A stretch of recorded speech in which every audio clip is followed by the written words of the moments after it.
Assalamualaikum warahmatullahi wabarakatuh. Perkenalkan, nama saya Hafikatul Kawani akan mempresentasikan materi administrasi peserta didik.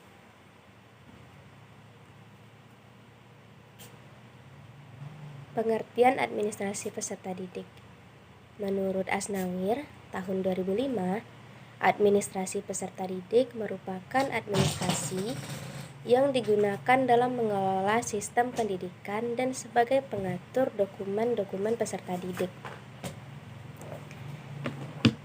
Menurut Surya Broto pada tahun 2004, Afriansyah pada tahun 2019, administrasi siswa sendiri dapat didefinisikan sebagai satu sistem yang mengatur siswa mulai dari masuk ke sekolah hingga siswa tersebut telah tamat. Kita beranjak kepada proses administrasi peserta didik. Secara umum, proses administrasi peserta didik terbagi menjadi 3 tahapan. Yang pertama, kegiatan awal tahun pembelajaran. Yang kedua, kegiatan selama tahun pembelajaran. Dan yang ketiga, kegiatan akhir tahun pembelajaran. Kegiatan awal tahun pembelajaran itu meliputi pelaksanaan penerimaan murid baru mulai dari penyeleksian, pencatatan murid, hingga pelaksanaan kegiatan berikut.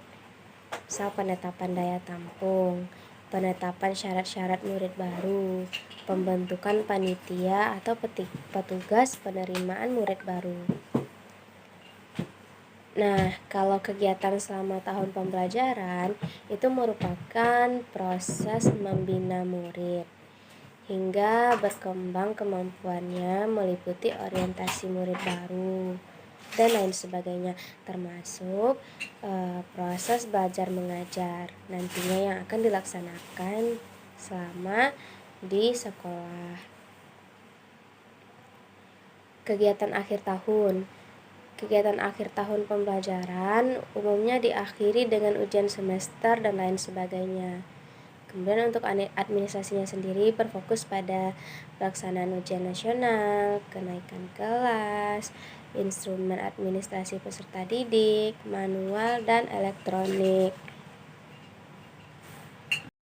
Nah, jenis-jenis instrumen administrasi peserta didik, yaitu manual dan elektronik, menurut Surya Broto pada tahun 2004, dalam proses administrasi kita memerlukan instrumen, baik itu manual seperti buku maupun elektronik seperti jurnal, serta bahan-bahan lain yang terkait sebagai instrumen pendukung administrasi.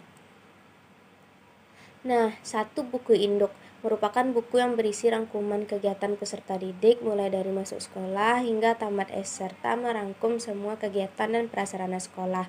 Yang kedua, buku kelapar ialah buku yang berfungsi untuk mencatat data-data pribadi siswa secara menyeluruh. Yang ketiga, buku atau daftar keadaan siswa ialah buku yang dipergunakan untuk mencatat semua yang dilakukannya hingga ia dari sekolah tersebut. Yang keempat, yaitu daftar hadir siswa, merupakan buku yang berisi rekapan kehadirannya sehingga kita dapat mengetahui keadaan setiap hari. Dan yang kelima, yaitu file penyimpanan siswa yang berfungsi untuk mengarsipkan berkas-berkas penting siswa. Nah, apa sih peran guru dalam administrasi peserta didik? Peran guru diantaranya dalam administrasi peserta didik menurut Sujipto dan kawan-kawan pada tahun 1991-1992 dan Afriansyah pada tahun 2011 ialah dapat membantu merekap data siswa di sekolah, mempermudah kerja tata usaha dalam menyimpan dokumen, mempermudah dalam mengarsipkan dokumen, serta membantu mencari data-data siswa dengan mudah. Nah, itulah penjelasan mengenai materi hari ini. Terima kasih. Assalamualaikum warahmatullahi wabarakatuh.